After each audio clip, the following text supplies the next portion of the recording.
ማይካኤል ደርቆ እንግዲህ ዳግም ለማመስገን ያብቃኝ ነው የምለው ዘመድ። አሚን።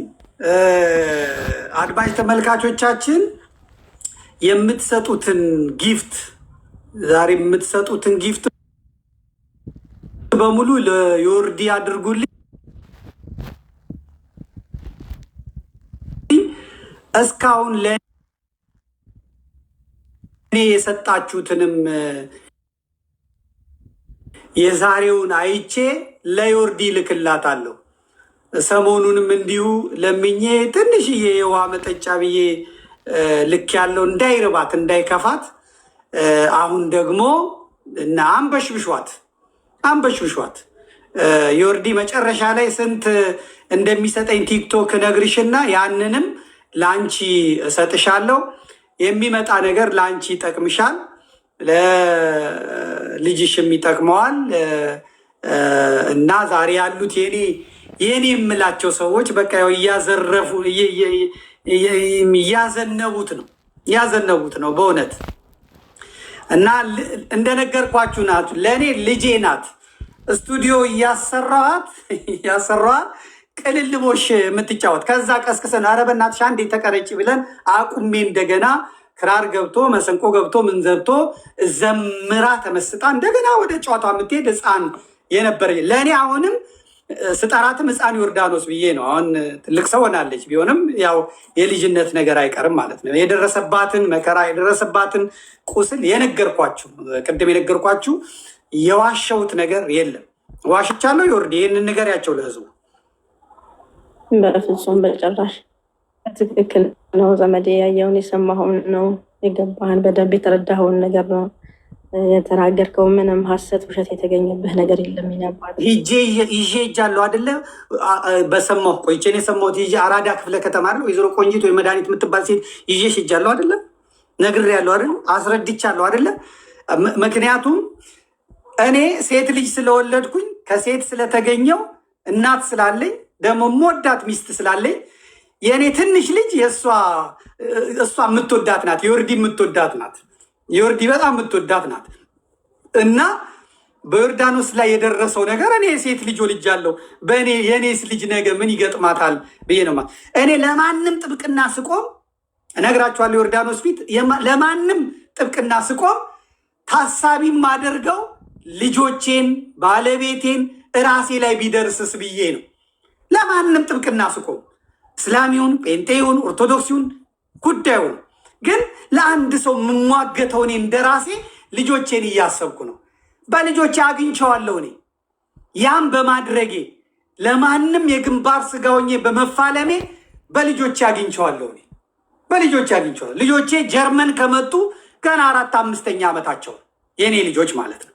የእናንተ ምርቃት፣ የአባቶቼ ምርቃት፣ የገዳማውያን ምርቃት ስላለ ልጆቼ ጀርመን መጥተው ጀርመንኛውን እንደ ጀርመን እንደተወለደ ሰው በፍጥነት ይዘው ቅኔውን ዘርፈው ተቀኝተው ከሕፃንነታቸው ጀምረው መጥተው የሚገቡና የሚማሩበት ትምህርት ቤት ገብተው የኔ መድኃኔዓለም እንዴት እንዳሳረፈኝ። ጀርመንኛ ከባድ ነው። ዴርዲዳስ የሚባል እንዲሁ ሲሰሙት ሲያዩት ራሱ ጀርመን ያላችሁ ይገባችኋል። መከራ የሚያሳይ እንኳን በቅርብ ለመጣ ሰው አብሮት ላደገ ሰው ከባድ የሆነ ቋንቋ ነው። ያን ቋንቋ ለምደው እንደመጡም ደግሞ ብዙዎች ከህፃንነት ጀምሮ መጥቶ ጂምናዚየም የሚባል ቦታ ለመግባት አይቻልም፣ ከባድ ነው። ምክንያቱም ተመርጠው እንትን ብለው የሚማሩበት ነው። የኔ ልጆች ግን እግዚአብሔር ረድቷቸው እግዚአብሔር ከፊታቸው ቀድሞ መጣን። ትላንት የቅዱስ ገብርኤል ዕለት ወንዱ ልጄ ወደ ዩኒቨርሲቲ የሚያልፍበት ቀን ነው እና ትምህርት ቤቱን እኔ ሄጄ አይቼው አላውቅም። 3 ዓመት ሙሉ ግን ረጅም ቦታ ነው እየሄደ የተማረው። ወደ 1 ሰዓት በባቡር ከዛ በኋላ 7 ፌርማታ ነው ምናምን በአውቶቡስ ከዛ በኋላ 10 ደቂቃ የእግር መንገድ ሄዶ ነው የሚማሩ። በመኪና ቢሆን ይታወቃል። በመኪና ቢሆን 20 ደቂቃ 30 ደቂቃ የሚፈጅ ነው።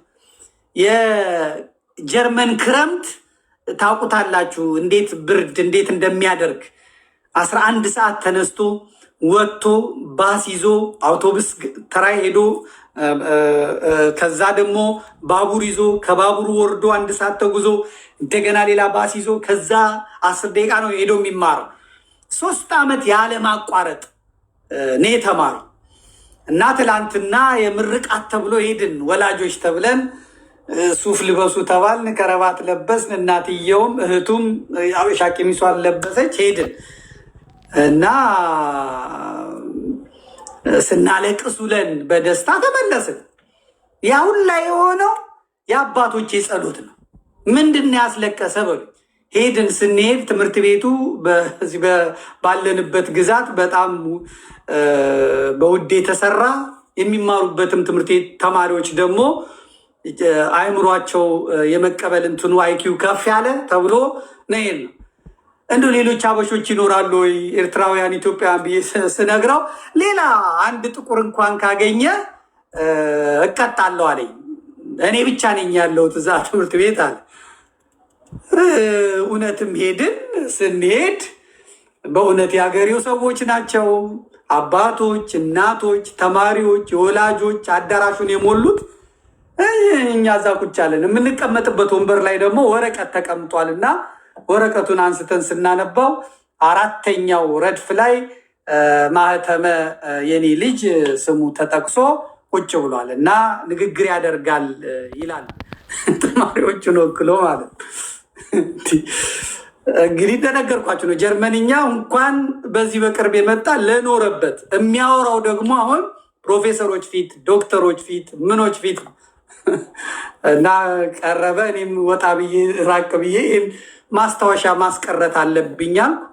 ሲያስቃቸው ሲያመሰግናቸው ቆይቶ መጨረሻ ላይ የማያቋርጥ ጭብጨባ ወንበሩ ድረስ እስኪሄድ ድረስ ከእናትየው ጋር ለቅሶ እንባ እስከ ማታ ድረስ ቆይተን መጣን። ይሄ በምን ሆነ ያላችሁኝ እንደሆነ እናንተ ክፉ እንደምትሉኝ፣ እናንተ ጨካኝ እንደምትሉኝ፣ እናንተ ብላ እንደምትሉኝ አይደለም። እግዚአብሔር ያውቀዋል። እግዚአብሔር ያውቀዋል። ወድጄ እንዳልሆነም ያውቀዋል። ቢሆንልኝማ ኖሮ ሌባ ብሆን ዘራፊ ብሆን መንጃ ፈቃድ አለው ልጄ። አንድ መኪና እኮ ለመግዛት 4000 ዩሮ፣ 5000 ዩሮ፣ 6000 ዩሮ ነው ከሰው ላይ እንኳን ለመግዛት ማለት ነው። ያችን እኮ ገዝቼ መንጃ ፈቃድ አለው የጀርመን መንጃ ፈቃድ አውጥቷል። ያችን ይዞ በ20 ደቂቃ እየሄደ ይማር ነበር። አሁንም ዩኒቨርሲቲው ርቆ እንዳይደርሰው እየጸለየን። ለምን ሌሎቹ መኪና አላቸው፣ እዛ ይሄዳሉ። እዛ ተቀምጦ መከራ እንዳይበላ እዚህ ቀረብ ያለ ቦታ ከተገኘ እንዳሁኑ እኛ ጋር እየመጣ እየተቀመጠ ምናምን ሌባ ብሆን ዘራፊ ብሆን ማለት ነው። ዘራፊ ብሆን እንደማቀው ሰው ብዛት እንደማቀው ምናምን ብዛት ይህን ማድረግ አይችልም። ይሄ ብቻ አይደለም። ትላንትና እንኳን ስንመለስ ከዚያ ከምርቃቱ በኋላ ስንመለስ ግብዣ፣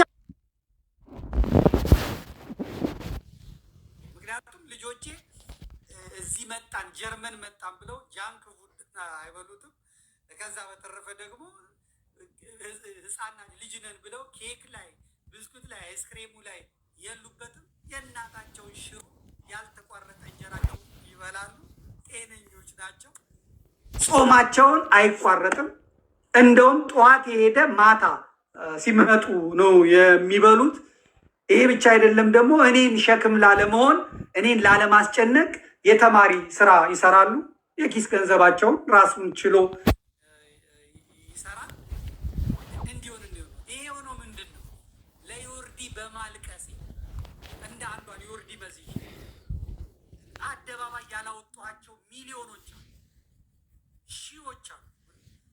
ሰዎቹን እያገናኘው ማቃቸውን ገንዘብ አላቸው የሚባለውን እያገናኘው በስልክ በምን እያገናኘው የሚማሩት እንዲማሩ፣ የጎሰቆሉት እንትን እንዲሉ፣ የተራቡ እንዲበሉ፣ የታመሙ እንዲታከሙ፣ የነዚህ ሁሉ ጸሎት፣ የዋልድባ አባቶቼ ጸሎት፣ የአሰቦት ስላሴ አባቶቼ ጸሎት፣ የዮርዲ እምባ፣ የዮርዲ ጸሎት፣ የሌሎችም ጸሎት በልጆችህ እይ ስለተባልኩ በልጆቼ እያየው ስንመለስ መኪና ተገኝቶ ሌሎቹ ልጄ ሴቷና እናቶቼ በመኪና ሄዱ። እኔና ልጄ ቀረን። እሱ ከጓደኞቹ ጋር እንግዲህ ፓርቲ ነው ማምሸት አለባቸው፣ አመሹ። እኔ ዘመዴ እንደገና በ5 ደቂቃ የምትመጣ ባቡር ጠብቄ እሷ ሌላ ከተማ ወሰደች። እዛ ከተማ ቁጭ ብዬ በ10 ደቂቃ የምትመጣ ባቡር ያስኩኝ። 1 ሰዓት ተጉዬ እኔ ከተማ መጣው። እንደገና ወደ እኔ ቤት የምትወስደ ሌላ ባስ መጣች፣ መጣው። እነሱ በ15 በ20 ደቂቃ የደረሱበትን እኔ 1 ሰዓት ከምናምን ብዬ መጣው። የጀርመን ሲስተሙ ደግነቱ መኪና ሊያዝ መኪና ልንዳ ምናምን የሚያስብል አይደለም። የትራንስፖርት ሲስተሙ ባቡሩ በደጅ ነው፣ መኪናው በደጅ ነው ምናምን ነው። አሜሪካ ምናምን አይቻልም፣ አይቼዋለሁ። አሜሪካ ደግሞ መኪና እንደ ጫማ ነው፣ እንደ ጫማ። ስለዚህ በልጆቻችሁ ነው የምታገኙት። በልጆች ለሌላ ሰው መልካም ማድረግ ለሌላ ሰው መልካም ማድረግ ደስታን በቤታችሁ ታያላችሁ፣ በትዳራችሁ ታያላችሁ፣ በልጆቻችሁ ታያላችሁ። የኔ መድኃኔዓለም የኔ አምላክ የኔ ፈጣሪ ያደረገልኝ ይሄን ያደረገልኝ ይሄን። ስለዚህ ክፉ አትናገሩ፣ ክፉ አትስሩ፣ ክፉ አይዋሉባችሁ፣ ክፉ አትዋሉ። ባለጌን ባሌ ማለት፣ ሌባን ሌባ ማለት፣ ቀጣፊን ቀጣፊ ማለት፣ ዋሾን ዋሾነ ማለት፣ ገዳይን አሳሪን ጨፍጫፊን ያለ ፍትህ ወንጀል የሚሰራውን መገሰጽ ይሄ ጠላት አያስፈልም፣ ጠላት አያስፈልም። ስለዚህ በእንደዚህ ነው ያነሳውላችሁ። እኔ ሰዎች እንዲጠቀሙ እንጂ እኔ እንድጠቀም ብዬ በዚህ በመንፈሳዊ አገልግሎት በዚህ በምናምን እንዲህ አረገኝ የሚል ይምጣ፣ እንዲህ አረገኝ እንዲህ በደለኝ የሚል ይምጣ። እንዲህ አድርጎ ሰብስቦ ኮሚሽን ይበላል፣ እንዲህ አድርጎ ምናምን ወስዶ እንደዚህ አድርጓል። ባደርግማ ኖሮ ዛሬ ለልጄ የተነዳ መኪና የ4000 5000 ብር መኪና እንካ ቁልፉን ብዬ መኪና ነበር ምገዛለት። እንደማቀው ሀብታም ብዛት እንደማቀው ሰው ብዛት አንድም ለእኔ ብዬ አድርጌ አላውቅም። ለዚህ ነው አሁንም ዮርዲን እርዷት እምለው፣ እርዷት በቃ ልጇ ደስ ይበለው፣ የጣመ የላመውን ይብላ፣ እንደ ጓደኞቹ ይልበስ፣ ላፕቶፕ ይኑረው፣ ኮምፒውተር ይኑረው፣ ትምህርት ቤት ይማር፣ አባትየው ይርዳው። ሌሎቻችሁ ደግሞ እሷ በዚህ ተናዳ ደግሞ እንዳትሄድ እንትን ተበሳጭታ እንትን እንዳትል ልንረዳት ይገባናል ማለት ነው። ስለዚህ የምትረዷት ሰዎች አሁን እንዳልኳችሁ እያየዋችሁ የምትረዱትን ቃል ግቡልኝ። አንድ 10 ሰው ፈልጋለሁ። 10 ሰው $100 $20 $50 በዛሬው ጉባኤ ማለት። ሌሎቻችሁ ደግሞ ጊፍት ስጧት። በራሷ ላይ በራሷ በእኔም የገባውን እሰጣለሁ፣ በራሷም የገባውን ትሰጣላችሁ። ይህንን እናድርግ።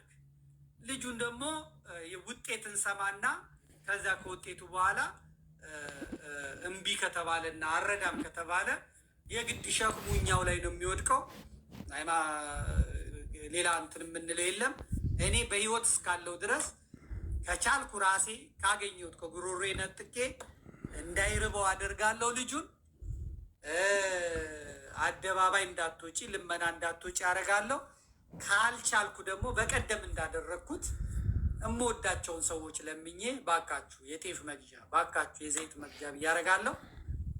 ሌላው ደግሞ ከተቻለ ይቻላልም ዲያቆን መኩሪያ ካለ ቢገባ ጥሩ ነው። ቃል አስገባዋለሁ በእናንተ ፊት። ካለ እስቲ ንገሩኝ፣ ከሌለም ደውላችሁ ንገሩኝ።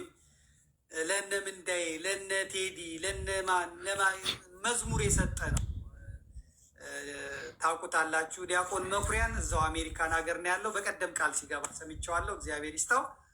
ሙሉ አልበም ካሴት ይሰራላታል፣ ግጥሙን ዜማውንም ይሰራላታል።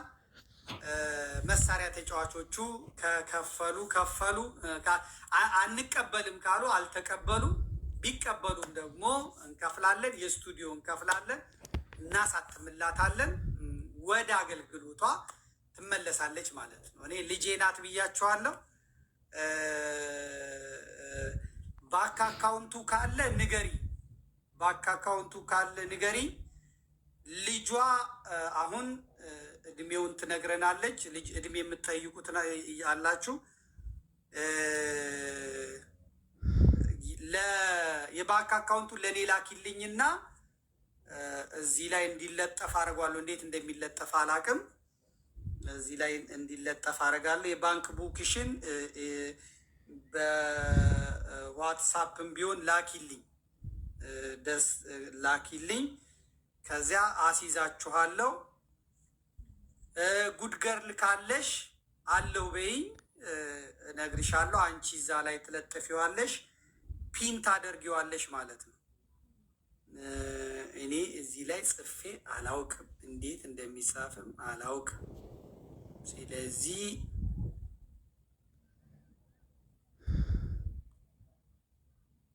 እልካለሁ ማለት ነው።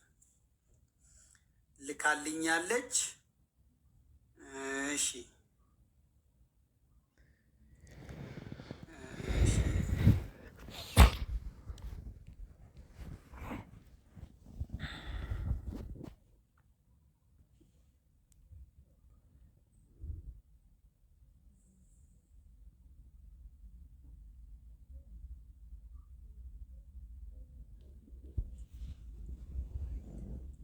ጉድ ገርል ካለሽ ልኬልሻለሁ። የኢትዮጵያ ንግድ ባንክ ነው። ፒን ታረጊልኛለሽ። ለጥፊው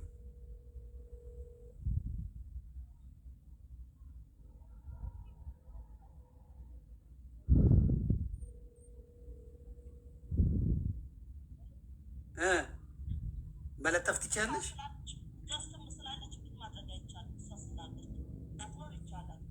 ኦኬ ወጣ ትገባለቻ። ገስት ስላለ ፒን ማድረግ አይቻልም ብለዋል። ዮርዲት ወጪና ከዛ ፒን ካደረግኩ በኋላ ተመልሰሽ ትመጫለሽ። ትንሽ ነገር ስለምናወራ ማለት ነው። ወጣለች። አሁን ይደረጋል ብለውኛል። እሺ ልክ ያለው ለጥበቃ አባላቱ ልክ ያለው ስዕል ይዞ የዞረ የለም። አዳምጠኝ ወንድሜ ደሜ ፕሮፋይል ያለው ምንድን ነው? ሚኪ ፕሮፋይል ላይ ያለው ስዕል ነው። ስዕል ነው። የምን ስዕል ነው? የጌታ ኢየሱስ ማን አዘዘ? ምሳሌ ስዕል ነው። ግን ለዚህ ስዕል ቬኔሬት አላደርገውም ነው። ማን አዘዘ እንደዚህ እንድታረግ? አልጸልይለትም። ማን አዘዘ እንድታረግ? ማን አዘዘ? አትስገድለት፣ አታክብረው። ቆይ አዳምጣኝ። ቬኔሬት አታርገው፣ አትስገድለት፣ ግን አድርገው የሚል ጥቅስ የት አለ? አይ ስዕል በብሉይ ኪዳንም በአዲስ ኪዳን በብሉይ ኪዳን ላይም ነበር። ለትምህርት እኔ አልጠየቅኩም። እኔ ጠየቅኩህ ስዕል ነበር አልነበረም ሳይሆን ያልኩህ፣ አዳምጠኝ። አንተ በሐዲስ ኪዳን ያለ ክርስቲያን ነህ አይደለ? አንተ አሁን ባለህበት ይሄንን ስዕል አታክብረው፣ አትስገድለት፣ ግን እንደ ፕሮፋይል አድርገህ እና ምን ስዕል መጠቀም ትችላለህ የሚል ጥቅስ ከየት አመጣኸው? ማን ጥቅስ ቃል በቃል ባይኖርም መጽሐፍ ቅዱሳዊ ሀሳቡ አለ። ችግር ስዕሉ የለውም። እንደሚጠቀም የሚል ሀሳብ አለ። ሲምቦል ስለሆነ ማን አዘዘ? መጽሐፍ ቅዱስ ላይ ከየት አመጣኸው እኮ? ሲምቦሊክ አድርጎ ያለው ማን ነው ቃል በቃል የለም። እንደዚህ እኮ መጽሐፍ ቅዱስ ላይ የሌለ ነገር ለምን ትጠቀማለህ ታዲያ አንተ? አይ ለኔ የሚወክልልኝ ነገር አለ ብዬ ስላመንኩ ነው። ግን አይፈቀድልህ። መጽሐፍ ቅዱስ ላይ መሰረት እኮ መጽሐፍ ቅዱስ ላይ መሰረት ሳይኖር ያለ መጽሐፍ ቅዱስ ትእዛዝ ይደረጋል እንደዚህ? አይ መጽሐፍ ቅዱስ ላይ አለ ስዕል ስላለ ብዬ ነው። እሱ ነው እኮ የቱ ጋር? አይ መጽሐፍ ቅዱስ ላይ የክርስቶስን አዳምጠኝ። ቆይ ለምሳሌ እንደዚህ ምን ጠይቀ? አሁን በጣም ጠቃሚ ሆኗል። ለማን ጠይቅ ጥያቄ ግን እንደዚህ ጠይቅ ስለምንጠይቅ ነው ከናንተ ማለት ያናደራ። አሁን ጥያቄ ራሱ አያበሽቀም፣ ያናደራል። ሲምቦል ነው ያረከው አይደል? ምንም አላረከው ማለት ግን ይሄን በቃ ጥቅስ በጥቅስ እንደዚህ እየጠየቅኩ የቱ ጋር ነው እንደዚህ ክርስቶስ በጎቹ እንደዚህ እያደረገ ምናምን ነገር ብለህ መጽሐፍ ቅዱስ በስዕል መልክ አስቀምጡ ያዘህ የቱ ጋር ነው ብዬ ነው የጠየቅኩ። የለህም አለ ማስረጃ ከመጽሐፍ ቅዱስ አተሳይን ስዕል እንደዚህ ስሎ ሊተጠቀመ ሐዋርያ ያለ አትለኝም አይደል? አዎ የለም አይደል? ግን መጠቀምህ ግን ያስወግዛል።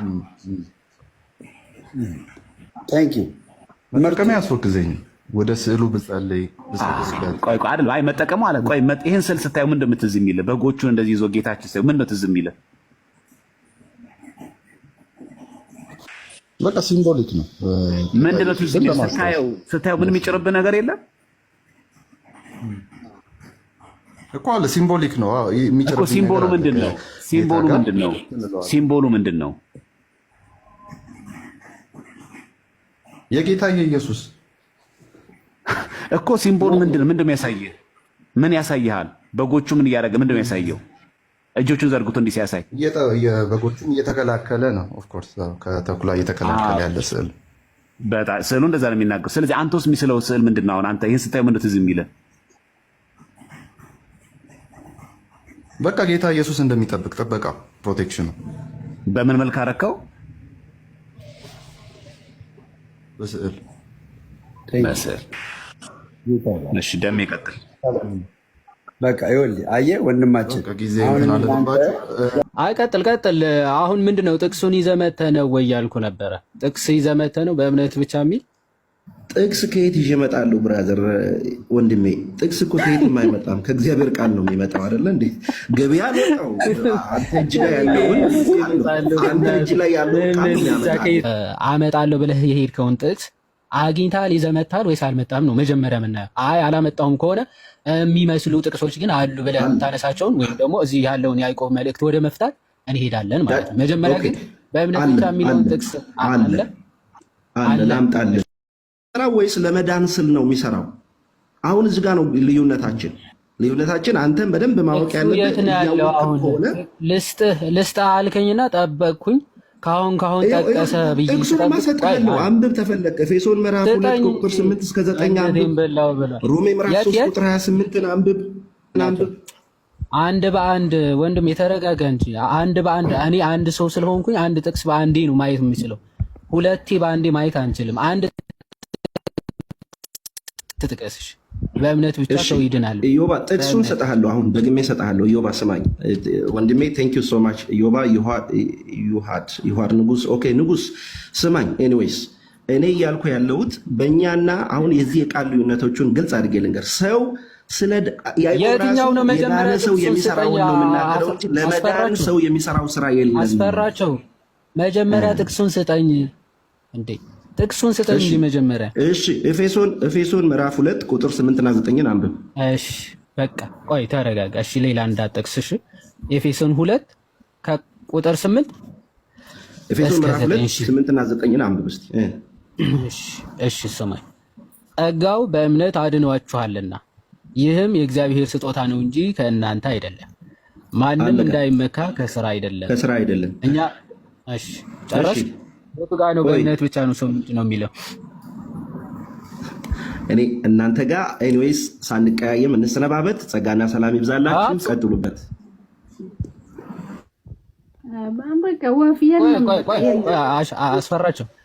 አስፈራቸው። ቆይ እንዳትወጣ። ለምን መሰለህ ወጣኩ። ቆይ አስፈራቸው። የማምለጥ ስሙን ግን ማን ያወጣለት? ሁሉም ሃይማኖቶች እኮ ተስፋ ይሰጠዋል። ከሞት በኋላ ስላለ ህይወት ማለት ነው። ከሞት በኋላ ምን አይነት ህይወት እንደሚኖረው የሁሉም ሃይማኖቶች መስራቾች ተስፋ ይሰጠዋል። ግን ምንድነው ስላንተ ከሞት በኋላ ስላለ ህይወት ተስፋ የሰጡ ሁሉም መቃብር ውስጥ ነው ያሉት። ሬሳቸው እስከዛሬ ድረስ ይጎበኛል። ጌታ ኢየሱስ ክርስቶስ ብቻ ነው ከሞት በኋላ ላለ ህይወት ተስፋ ሰጥቶ የምርም ደግሞ በመቃብር የማታገኘው ብቸኛ አካል ማን ነው? ጌታ ኢየሱስ ክርስቶስ ብቻ ነው። ስለዚህ ሰው እንዴት ነው ከሞት በኋላ ስላለ ህይወት ሞትን ማሸነፍ የማይችልን ሰው ሰምቶ እሱን የሚከተለው? ሞትን ማሸነፍ የቻለውና የሚችለው እኮ ጌታ ኢየሱስ ክርስቶስ ብቻ ነው። ስለዚህ እርሱ ብቻ ነው ሊታመን የሚችለው። ከሞት በኋላ ላለ ህይወት ከሞት ሊያነሳ የሚችለው ሞት ላይ ስልጣን ያለው እርሱ ብቻ ነው። ከኢየሱስ ክርስቶስ በቀር ሰው እንዴት ነው ሌላ ሃይማኖት ውስጥ ገብቶ ሌላን ሃይማኖት በመቃብር ውስጥ ያለን ሰው እንዴት ነው የሚከተለው? እና ይህንን ነገር በደንብ ማስተዋል አለብን። ሰላም ክርስቶስ ይብዛላችሁ።